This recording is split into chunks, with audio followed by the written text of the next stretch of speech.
எல்லாருக்கும் வணக்கம். இன்றைக்கி வீட்டு சமையலில் விரால் மீன் குழம்பு.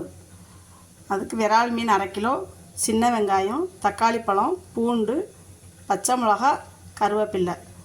தாளிக்கிறதுக்கு கருவடகம், சோம்பு, ஜீரகம், வெந்தயம், மிளகாத்தூள் 2 கரண்டி, மல்லித்தூள் 4 கரண்டி. கழனி தண்ணியில் புளி ஊற வச்சு கரைச்சி வச்சுருக்கேன். தேவையான அளவு உப்பு, அரைக்கிறதுக்கு தேங்காய், சின்ன வெங்காயம். இப்போ தாளிக்கலாம், குழம்பு தாளிக்கலாம். மண் சட்டியில் வச்சா நல்லாயிருக்கும் மீன் குழம்பு. தேவையான அளவு எண்ணெய் ஊற்றிக்கலாம்.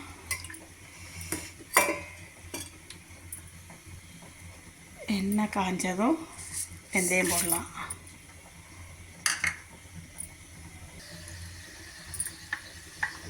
வெந்தயம் வச்சதும் ஜீரகம் போடணும், சோம்பு, கருவடகம். சில பேர் இது இந்த ஊர் தஞ்சாவூர் சைடில் இந்த கருவடகம் போடுவாங்க மீன் குழம்பு, புளி குழம்புக்கெல்லாம்.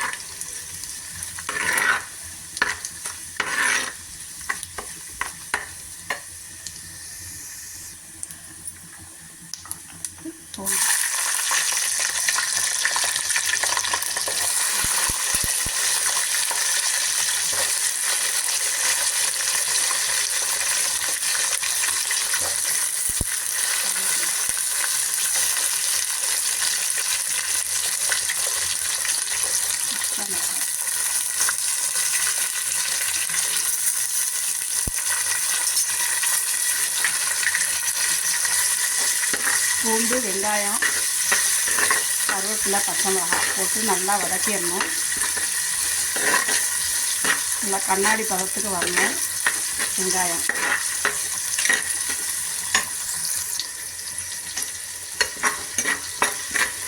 நல்லா வதங்கிடுச்சு. தக்காளி போகும்.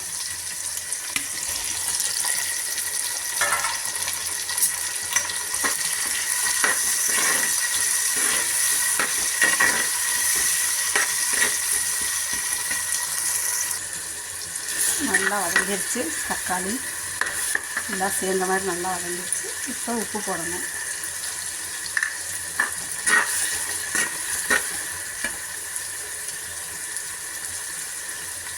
மிளகாத்தூள், மல்லித்தூள்,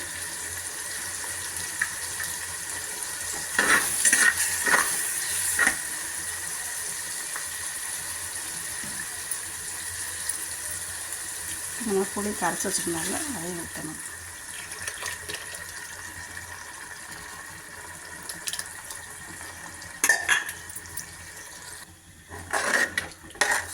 நல்லா கிண்டி விட்டுட்டு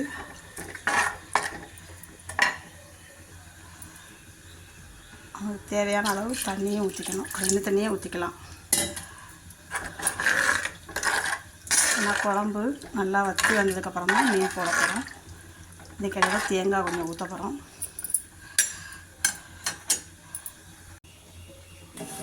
மூடி போட்டு மூடி வச்சுக்கணும். நல்லா கொதிக்கணும். குழம்பு கொதிக்கிறதுக்குள்ளார தேங்காய் அரைச்சி வச்சிடலாம்.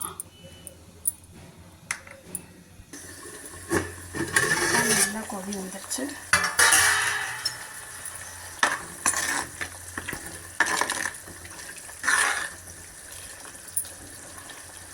ஆட்டிடுச்சு கொஞ்சம் குழம்பு. தேங்காய் அரைச்சி வச்சுட்டு ஊற்றணும்.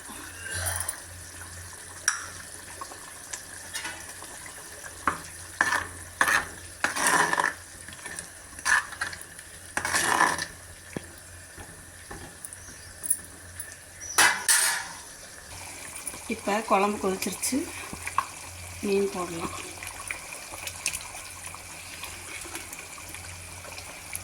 மீன் போட்டால் குழம்பு கொஞ்சம் தண்ணியாகும். அதனால தான் குழம்பை நல்லா திக்கானதுக்கப்புறம் மீன் போடுவாங்க.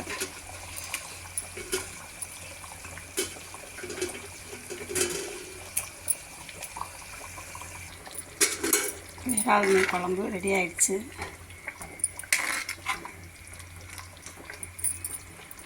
நீங்களும் வீட்டில் செஞ்சு பாருங்கள். லைக் பண்ணுங்கள், ஷேர் பண்ணுங்கள். எப்படி இருக்குன்னு சொல்லுங்கள்.